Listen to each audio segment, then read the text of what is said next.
All right, we're looking good to get started. How's everybody doing? You guys all doing good? Is this a recap of allegations? Not just allegations, just a recap of kind of like this timeline. And you guys feel free to intervene, like if you feel like I missed something. But the idea was to start today's stream, considering that I've been covering so much of this stuff, to just start today's stream by going over everything that's happened since the lawsuit. And because maybe you guys missed out on something, maybe I missed out on something, because there's just so much happening so fast that it's almost like I'm making videos and the next day something already happened and something else already happened, and it keeps going and going and going and it doesn't stop. So I'm not going to go into excruciatingly detailed information when it comes to some of this stuff, just like a bird's eye look at everything that's kind of like been happening, just to situate everyone as to where we are, which is complete insanity when it comes to this company. Like, I genuinely cannot believe that things are as bad as they are. There are some things that are looking like they can potentially be a change for the better from the videos that we watched yesterday, which we will talk about. But it is still a long way to go. And it doesn't seem like the bad news is going to be ending anytime soon. The footage that is going on in the background, by the way, that is an old video of mine, just called The Fall of Blizzard. It's just something to have some Blizzard footage in the background. I just had this compilation in there. You might see some weird stuff like the Recetas meme, because it was relevant to the audio track in the video, but because we're just listening to some background music, it's not going to be as relevant when it shows up here. But yeah, it's just a bunch of like Blizzard footage in the background from this video that I made a while back. Okay. Kamara, it's almost as if most of the people are involved in a lie and can get their story straight. It's so true. So incredibly true.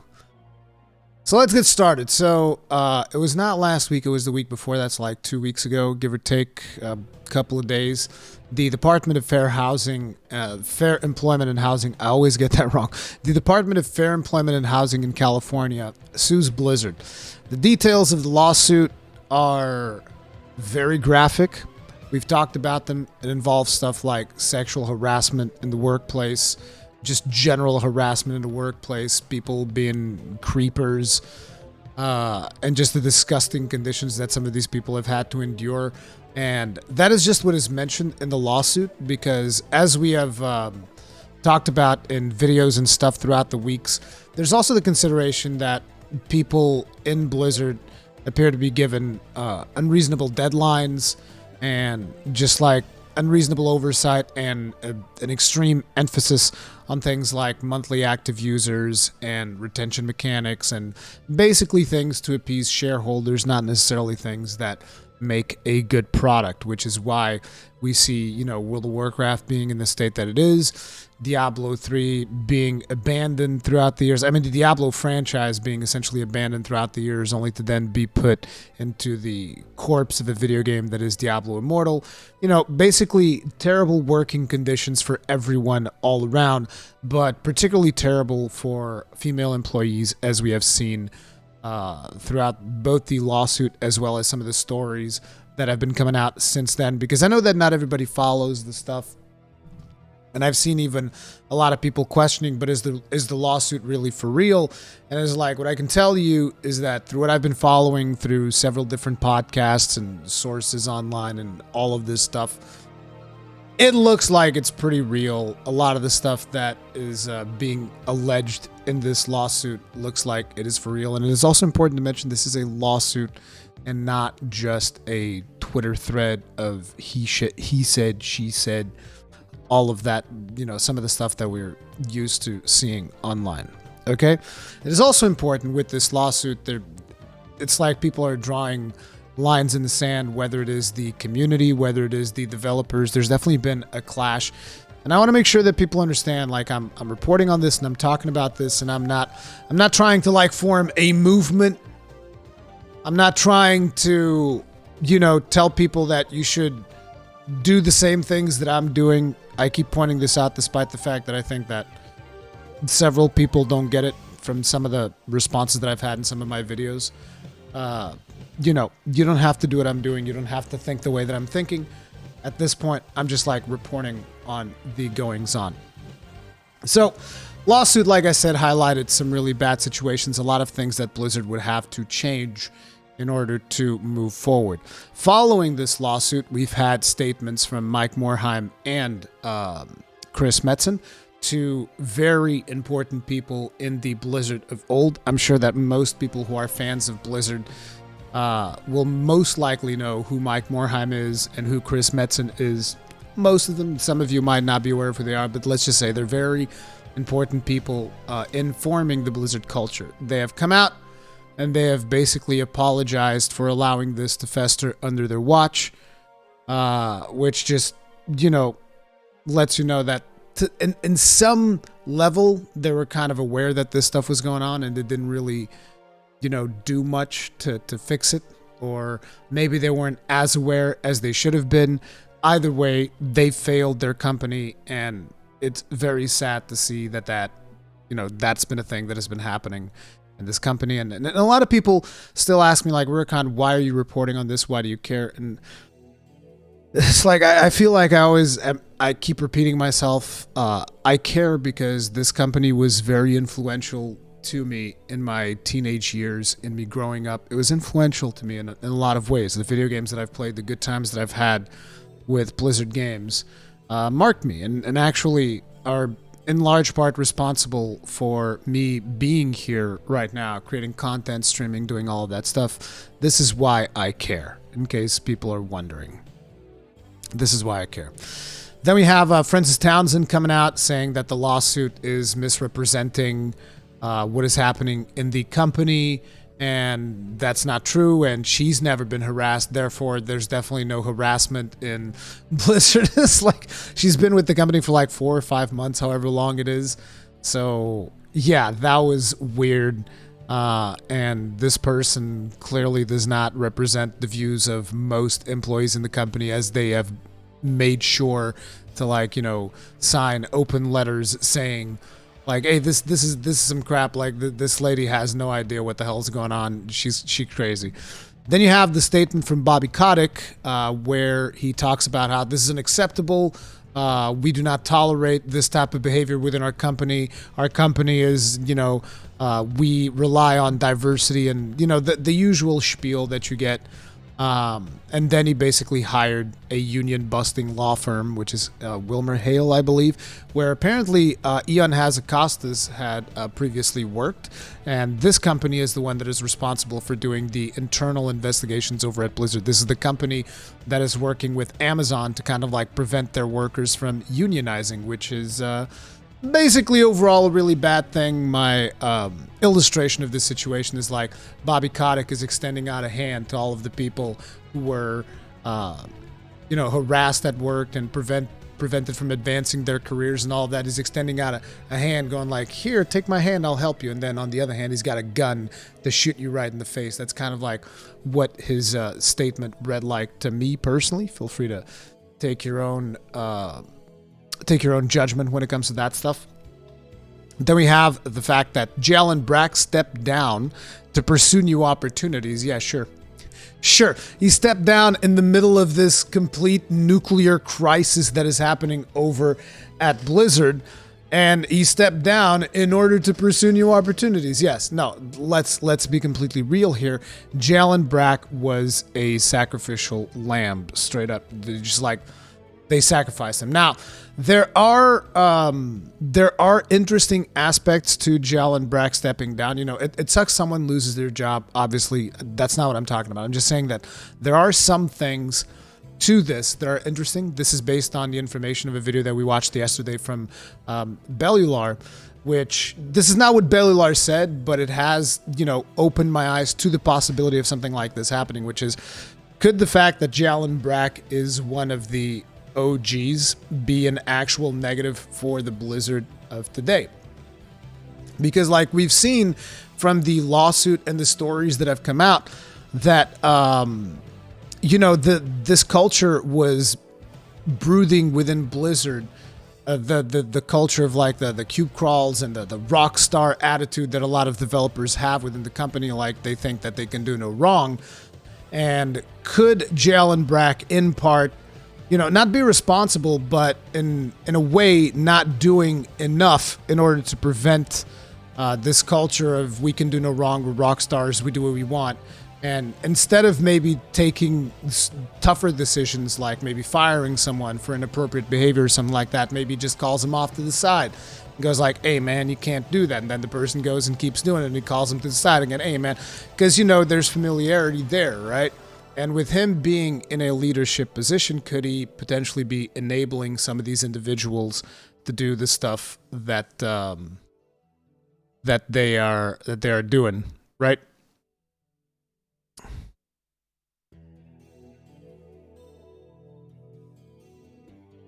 Bobby and deception, impossible. Yeah. But anyway, with the J. Allen Brack situation, basically, could it be that with him stepping down and moving on and whatever, could it be that new leadership could potentially actually take these situations more seriously, right? Because whereas J. Allen Brack would call someone off to the side and give them a talking to, the new leadership could potentially just go like, you did what? You did what? You did this nasty thing? You like sexually harassed someone? It's like, no, get the fuck out. There's the door. You're fired. You're friggin' fired. Right? Could that potentially be the case? We shall see. Obviously, like I've said, we need to see actions and not just words. Words are cheap. Words are easy.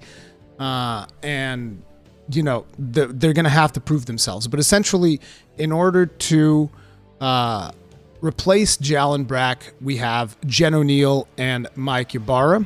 They're going to be the ones taking the helm.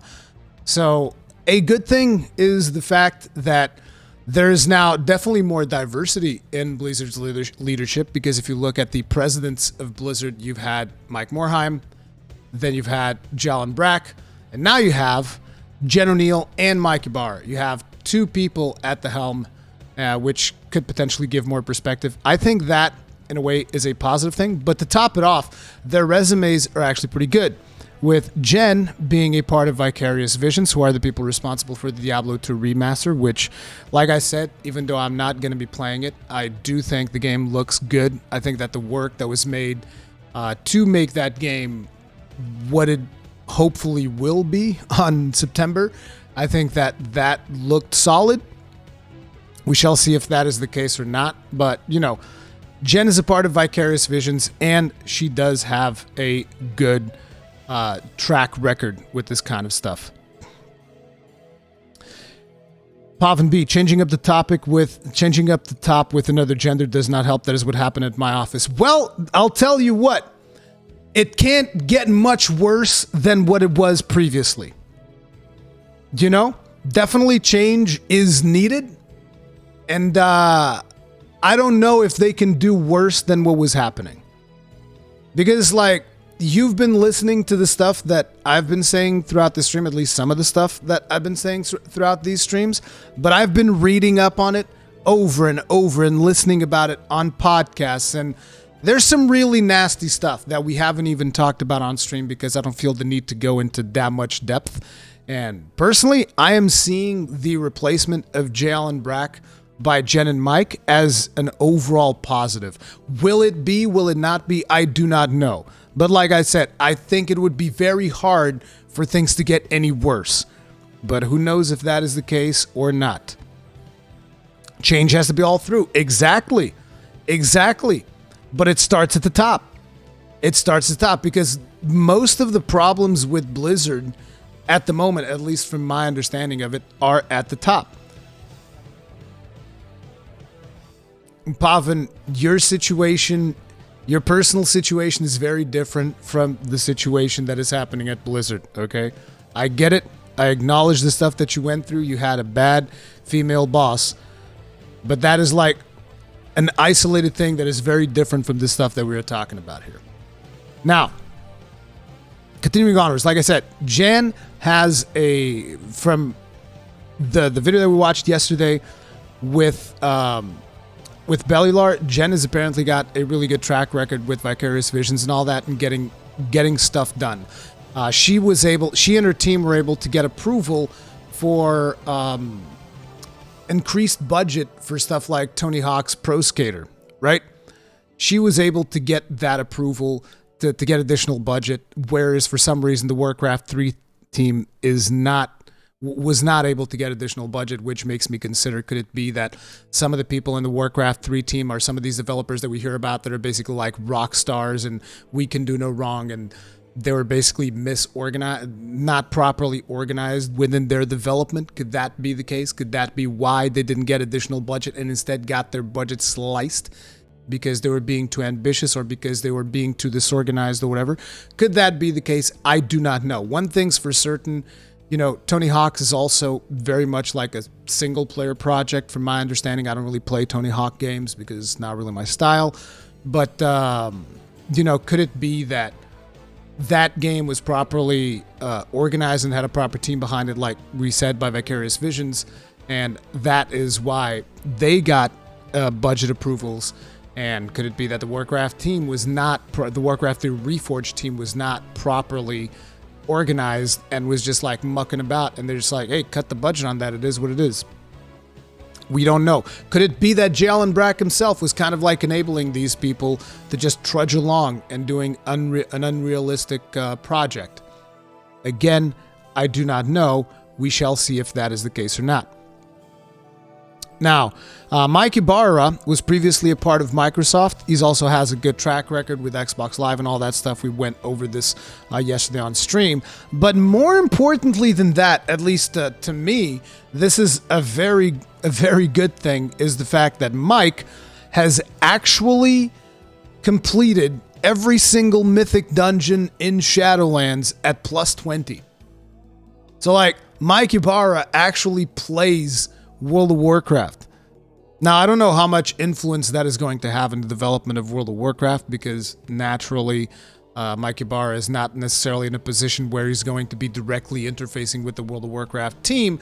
But the fact that someone at leadership actually plays the goddamn video game it feels like a breath of fresh air in and of itself, because I'll tell you right now, 90% of the development team of World of Warcraft does not actually play the goddamn game. I can guarantee it to you. I do not believe. You come tell me, oh no, they actually do play it. I don't believe you. There's no way.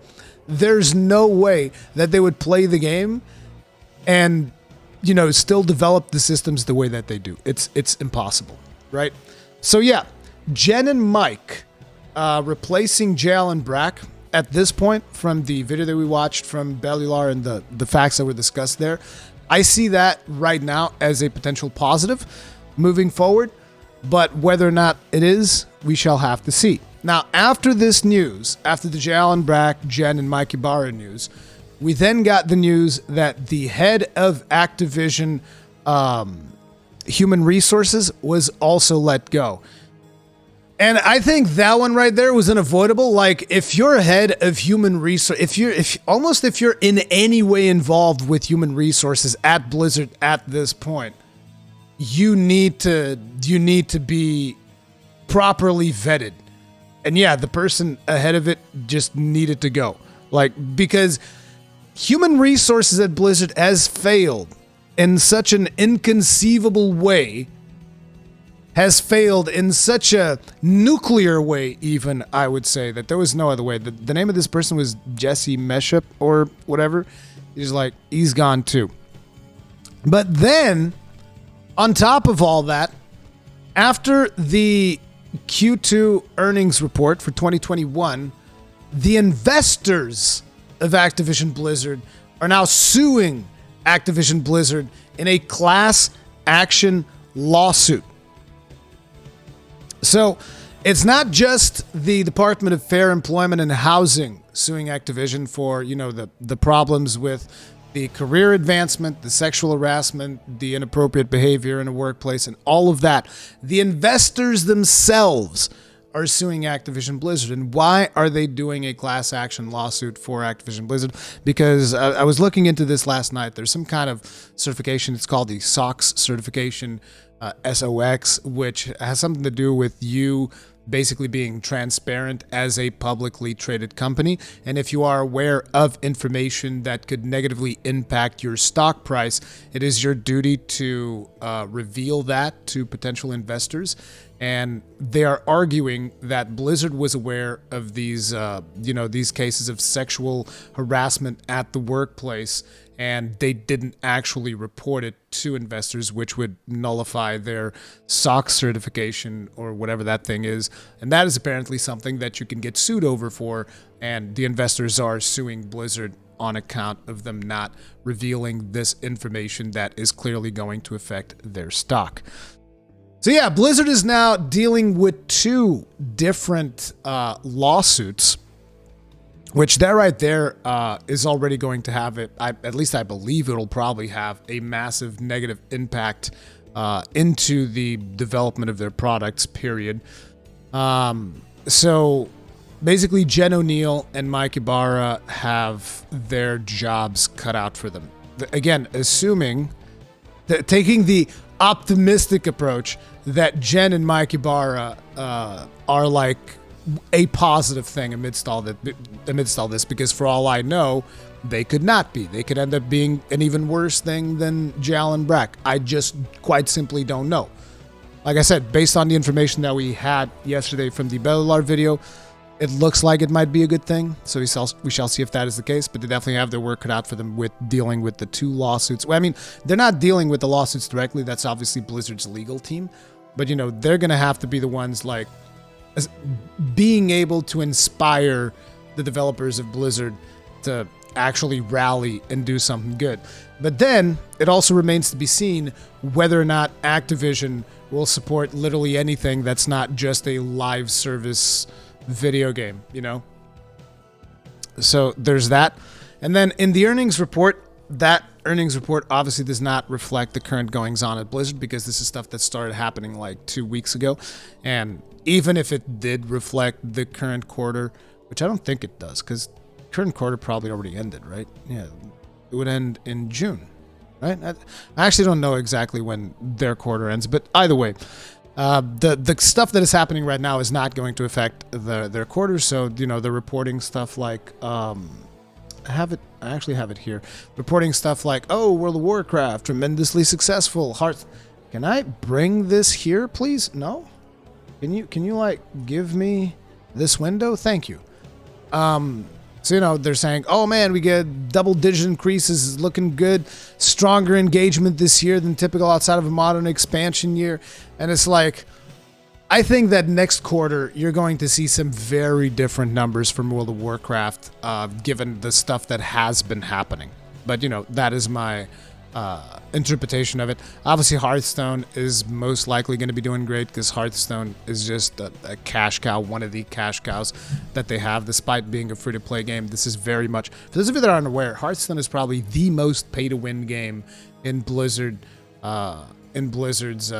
portfolio. Like World of Warcraft, obviously pay to win through the WoW token and stuff like that. We've talked about that in previous videos. I don't want to get into it, but Hearthstone also pay to win. And then we have the Diablo news. Obviously, Diablo 2 Resurrected is coming out on September. Diablo Immortal was pushed to 2022, which, by the way, they mentioned that they want to make the title even more engaging for a wider audience, and like I speculated yesterday, I believe this means an autoplay feature for the Asian market, because, most mobile games that go out to the Asian market, they have an autoplay feature so that you can basically just, press a play button on a phone, the game kind of plays itself. I honestly do not understand the appeal of that. I know that for some people that's appealing. You do you, whatever. But this is something that I'm not interested in any way, shape, or form. I mean, like, just look at it like this. There's a game that I would love to play. It is on phone, and it is an actual proper video game on a phone, which is Monster Hunter Stories, and I cannot play it because even if the game is good, I can't deal with playing on a touchscreen. I can't do. I'm sorry.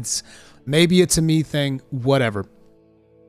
And then we have Blizzard continues to make strong progress in Diablo 4, allocating substantial resources to creating exciting in-game content to drive engagement over multiple years. This is the key aspect. This is all they really care about. Drive engagement for over multiple years. Get those MAUs. You know, these MAUs right here, 26 million MAUs. This is what they care. As many MAUs as we can get. Which, by the way, if you look at this and you go like, in Call of Duty, 127 million MAUs, Blizzard's doing 26 million MAUs, and King, 255 million MAUs. So, like, most of these are most likely going to be coming from the mobile Call of Duty. King is obviously the Candy Crush saga, you know, big mobile development stuff. So it's like their main business right now is mobile. That's what their main business is. So, you know, what is the one thing that they have for regular gamers nowadays? Whatever is going to be their next Warcraft thing. The Overwatch 2, which, like I've said, Overwatch 2 is basically a patch for Overwatch 1. That's all it is. And then you have Diablo 4, which is, you know, drive engagement over multiple years. Oh, yeah, and Diablo 2 Resurrect, that's coming out in September. I'm starting to, like, mentally delete Diablo 2, the resurrected version from my head. It's like, nope, it's not there. We're not doing that. But yeah, this is what they're doing. This is what they're working on. This is all they really care about, is the mobile stuff. So that's kind of like what the earnings call is all about. And ultimately, the stuff that came out of the earnings call, what you can expect is they already have 2 new mobile Warcraft titles that are currently testing within the company. So, like, if you think about it, most of their development is going mobile. So, like, it's inevitable. It just feels like it's inevitable.